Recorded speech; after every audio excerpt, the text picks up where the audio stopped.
The End of Imagination by Arundhati Roy. The essay, The End of Imagination, critiques the Indian government's nuclear policies. Okay, it was first published in a work titled The Cost of Living. Cost of Living എന്ന് പറഞ്ഞ വർക്കിലാണ് ഇത് first publish ചെയ്യുന്നത്. Okay, The Cost of Living. It was first published in 1999. It was a collection of articles that questioned the concept of development at the cost of many other things. Okay, this article, The End of Imagination, was later included in Arundhati Roy's work, The Algebra of Infinite Justice, for which Roy was awarded the Sahitya Academy Award in 2006. 2006 The Algebra of Infinite Justice എന്ന് പറഞ്ഞ വർക്കിലും ഇത് included ആണ്. But then she was awarded the Sahitya Academy Award, but she chose not to accept it. She declined the award. Okay, so The End of Imagination by Arundhati Roy. The Indian author Arundhati Roy is renowned for her novels The God of Small Things, for which she won the Booker Prize for Literature, and The Ministry of Utmost Happiness, celebrated fictions that unabashedly means what? Without any shame, okay? Very openly expose the harsh, cross-cutting realities in her homeland: gender, caste, religion, nationalism. So in her fiction itself, she has questioned a lot of social problems regarding gender discrimination, or caste, religion, nationalism, and so on. Roy's poetic prose, what is poetic prose? That is prose that has the beauty of poetry. All right, that's written with the imagination, with the beauty, the kind of the words that are used. That all resembles poetry. So Roy's poetic prose exemplifies the artist's courage to articulate injustices found in the world. Her essay, The End of Imagination, is a scathing critique of India's nuclear weapons program and was published in May 1998 in India, 2 months after it conducted the Pokhran nuclear tests that cemented its place in the global nuclear club. In the essay, Roy makes her opinion clear. The nuclear bomb is the most anti-democratic, anti-national, anti-human, outright evil thing that man has ever made. All right, so we have conducted India has conducted two nuclear tests. One is the Pokhran 1 in 1974, and the second one, Pokhran 2, in 1998. So this article, The End of Imagination, was written soon after the second nuclear test. Okay, second nuclear test, that is Pokhran 2. And Roy makes her opinion clear that the nuclear bomb is the most anti-democratic, anti-national, anti-human, outright evil thing that man has ever made. The most compelling part of Roy's critique, where her courage truly shines, is her appeal to take personal offense to the existence of nuclear weapons. So throughout the essay, Arundhati Roy adana parayunnathu that we cannot be silent when we see something as cruel and as dangerous as a nuclear weapon, and the testing of it, and nuclear proliferation, and an arms race, a nuclear arms race. We cannot be silent. ആർക്കും മിണ്ടാതിരിക്കാൻ പറ്റത്തില്ല, because that would be like doing a crime. Doing nothing is actually a crime in the face of such threats. Therefore, the most compelling part of Roy's critique, where her courage truly shines, is her appeal to take personal offense to the existence of nuclear weapons. She compels her readers to feel directly insulted that the governments around the world have bestowed enormous value to these bombs. So everybody seems to be in an arms race, and Arundhati Roy finds it very shocking that people or governments around the world give so much value to weapons, especially something as dangerous as a nuclear weapon. The price paid is a deep psychological loss that transcends all politics. the end of imagination for a future with total peace and complete freedom. So what is the end of imagination? With these kind of bombs being made, these kind of dangerous weapons being made, one cannot even imagine a peaceful future. So that is the end of imagination for a future with total peace and complete freedom. With the flourish of a pen, Roy describes with heartbreaking accuracy how nuclear weapons dehumanizes us all, even though decisions to keep and use them are bestowed only to a select few. You see, although we say that governments control nuclear bombs, we know that it dehumanizes each one of us, all of us, because it is a failure of humanity as a whole. If we create weapons in order to kill each other, we have failed as mankind.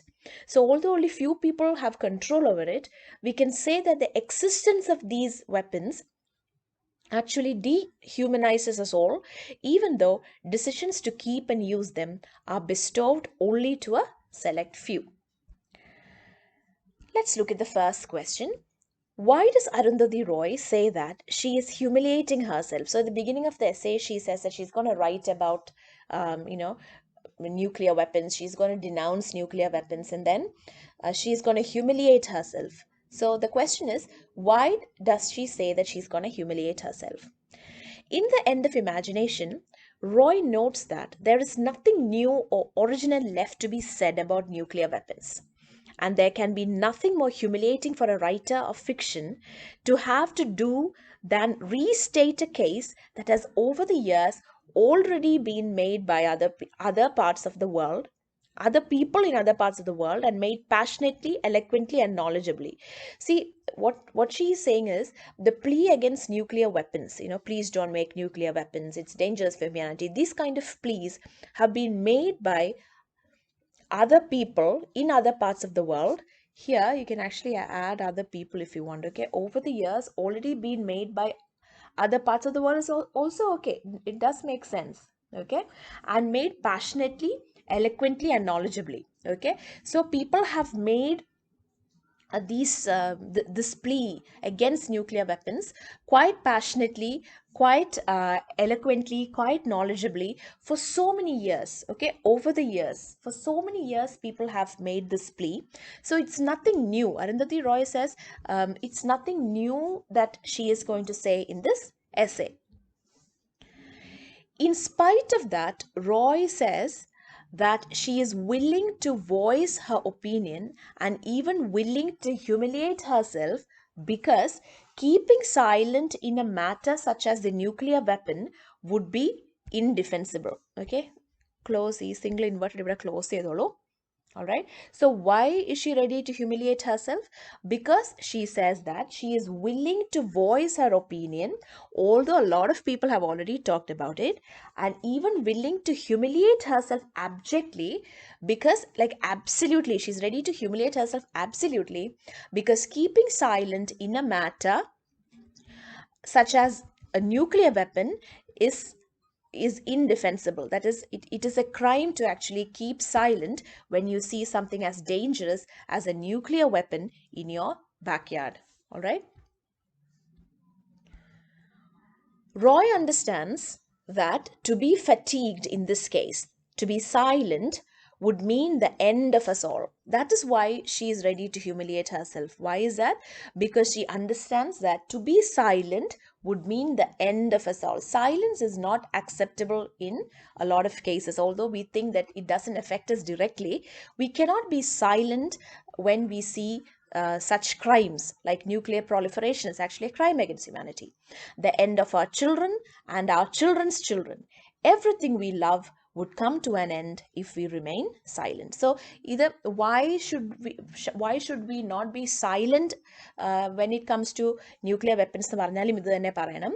Because if we are silent, it would mean that we do not have any love for humanity. It means that we are going to dig our own graves. All right. So Roy understands that to be fatigued in this case or to remain silent would mean the end of us all, the end of our children and children's children. Everything we love would come to an end if we remain silent. Okay. The next question. Why is nuclear war not just another kind of war? Okay. we have seen the First World War, the Second World War. എന്തുകൊണ്ടാണ് nuclear war, we say that it's not like any other kind of war. We have to be very careful. There is so much noise made against nuclear weapons. So what is the reason for that kind of um, you know anti-nuclear war sentiments that people have? What is the reason for that? The reason is that nuclear war is not a kind of war in which countries battle countries and men battle men. You see, in First World War, in Second World War, in so many other wars that is happening, we see that countries fight countries, men fight men. All right, but nuclear war is not a kind of war. All right, nuclear war is not the kind of war where countries battle countries or men battle men. In a nuclear war, our enemy is not China or America or even each other. In a nuclear war, our enemy will be the earth itself. That is the key point. All right. Now, in a nuclear war, we are not fighting China. We are not fighting America. We are fighting the earth. You understand who is our enemy? In a nuclear war, earth becomes our enemy. And that is why a nuclear war is unlike any other war.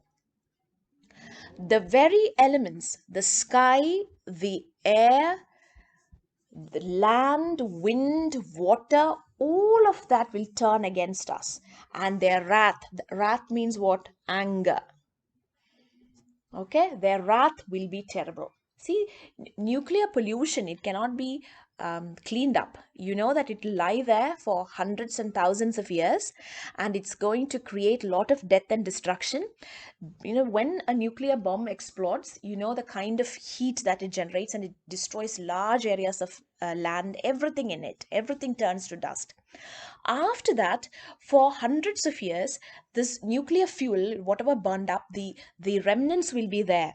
The nuclear reactive substances will be there in the atmosphere, and that's going to be extremely dangerous for any living organism. All right, people will get all kinds of diseases, cancer, all sorts of mutations will happen. So we really do not know the extent of the damage that nuclear weapons can do, and therefore we have to be very careful when it comes to nuclear weapons. And imagine nuclear weapons falling into the hands of some madman, whether it is a government or some other person who gets hold of it, and the kind of death and destruction that it can bring. So the very elements, the sky, the air, the land, the wind, the water, all of this will turn against us, and their wrath, that is anger, will be terrible. So that is why we have to be very careful when when we talk of nuclear weapons.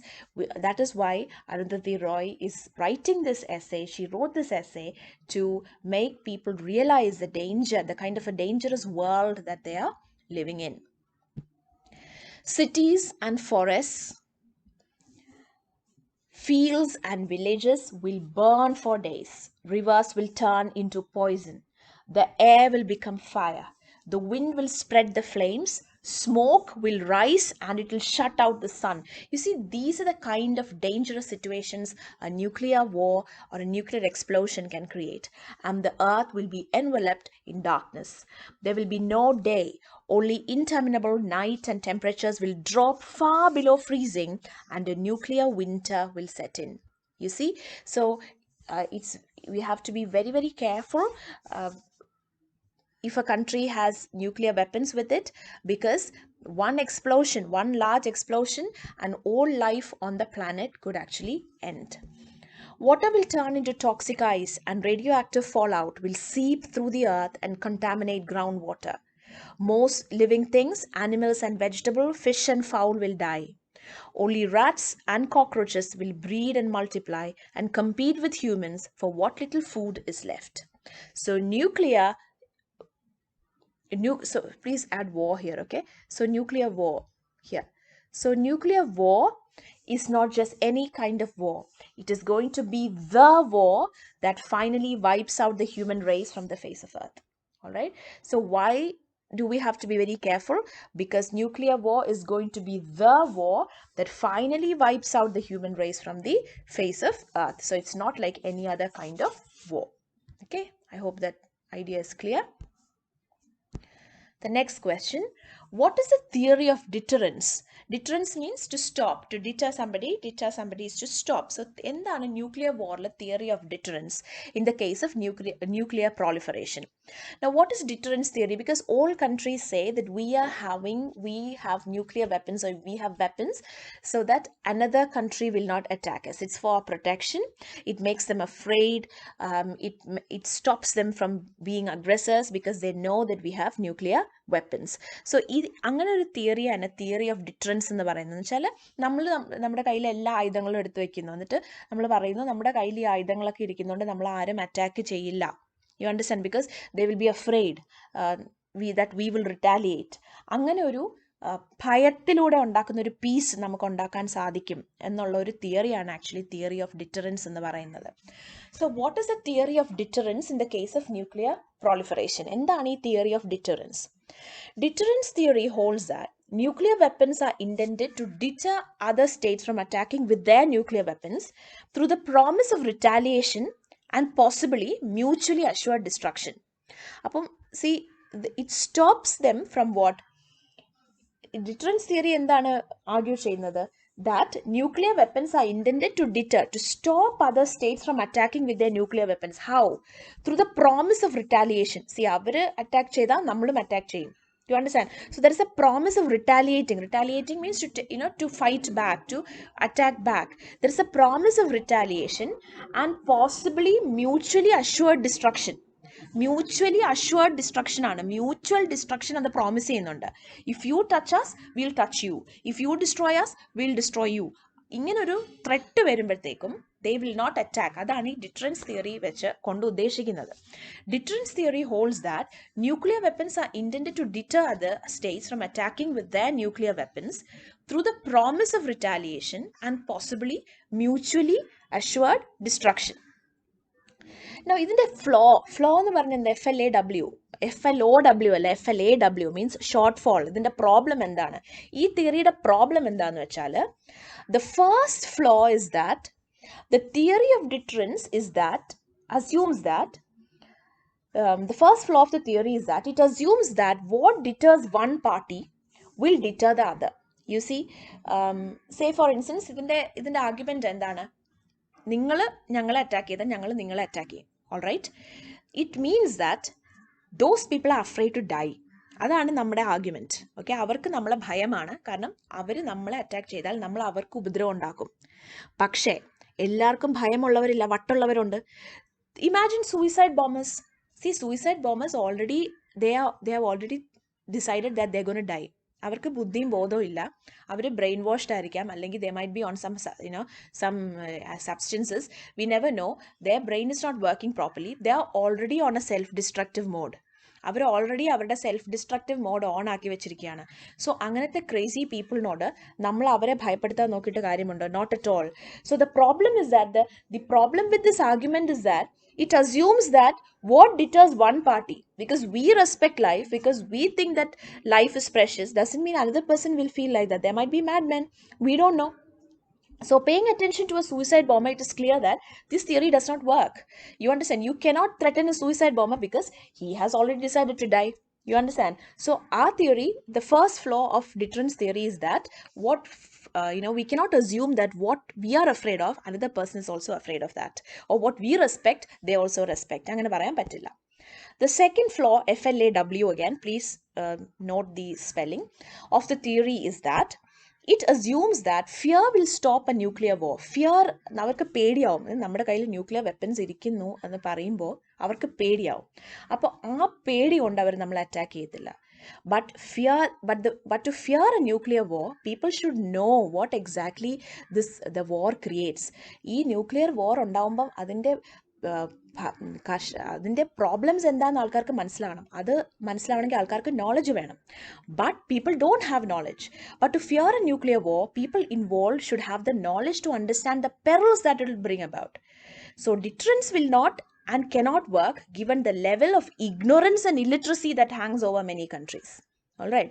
Because people are ignorant, they don't know what is what. Appo fearum avarku undavathilla. So that's the second flaw. So to sum up, the deterrence theory is the theory that um, you can actually deter other states from attacking with their nuclear weapons through the promise of retaliation and possibly mutually assured destruction. And there are two flaws of the deterrence theory. The first flaw is that it assumes that what deters one party deters the other. And the second flaw is that it is based on fear. But then, for fear, what you need is uh, knowledge, and knowledge, there is serious deficit of knowledge in today's world. Therefore, people will not be afraid. Also, if you have to be afraid, you should know what you're afraid of. And probably people do not know the real, the extent of damage nuclear wars can perpetuate. Therefore, people do not fear it also. So that is a theory of deterrence. What does Roy call Why does Roy call the United States of America the masters of the universe? Now, Arundhati Roy sarcastically calls United States of America the masters of the universe. Roy sarcastically calls the United States of America the masters of the universe because they led the way to nuclear proliferation. She holds America responsible for the state of affairs in the world, especially when it comes to nuclear proliferation. So she sarcastically calls them the masters of the universe. Why does Roy say that with nuclear weapons it is not dying that we must fear but living? All right. Arundhati Roy argues that nuclear weapons pervade our thinking. It controls our behavior, administers our societies, and informs our dreams. It influences every aspect of our lives. It is an ultimate colonizer, and it is supreme folly to believe that nuclear weapons are deadly only if they are used. You understand? So it is not right to think that nuclear weapons are deadly only if they are used, because suppose there is a threat of death every single day of our lives, it's almost as good as being dead. That is why Arundhati Roy says that it is not dying that we must fear, but living, because with the threat of a nuclear disaster hanging over our heads, it's very difficult to live in peace. What are the precautions suggested in case of a nuclear war? The precautions suggested in case of a nuclear war are consumption of iodine pills, consuming only stored water and food, and avoiding milk. Infants should be given powdered milk. People in the danger zone should immediately go to the ground floor and if possible to the basement. So ഒരു nuclear വാർ വരുവാണെങ്കിൽ എന്ത് ചെയ്യും എന്നുള്ളതാണ്. So iodine pills കഴിക്കുക, stored water മാത്രം കുടിക്കുക, അങ്ങനെ കുറേ കാര്യങ്ങൾ ഈ ലെസണിൽ പറഞ്ഞിട്ടുണ്ട്. However, Roy finds all this ridiculous. There is really no escape from a nuclear war, and neither iodine pills nor bunkers can really save anybody. All right. People might say that ഇതൊക്കെ മതി, scientist ഒക്കെ ഇങ്ങനെയൊക്കെ പറയുമായിരിക്കും, ഒക്കെ ഇങ്ങനെ നമുക്ക് ചെയ്ത് രക്ഷപ്പെടാം എന്നൊക്കെ. But you see, when entire nature turns against you, when the wind and water and everything is poison, how long can you hide in a bunker? People will all die. So Roy finds all this ridiculous because there's no escape from a nuclear war, and neither iodine pills nor bunkers ഇത് nor ആണ്. Sorry, this is nor. Neither iodine pills nor bunkers can save anyone. All right. So if you put all this together, you will be able to write essays as well. So essays varanada, what are the dangers of the nuclear war, proliferation? What are the dangers of a nuclear war? Why is keeping silent a problem when it comes to nuclear weapons? അങ്ങനെയുള്ള questions ആയിരിക്കും. If you put all these questions together, these small short answers together, you will be able to answer that. Okay. And then do read the chapter once. Thank you.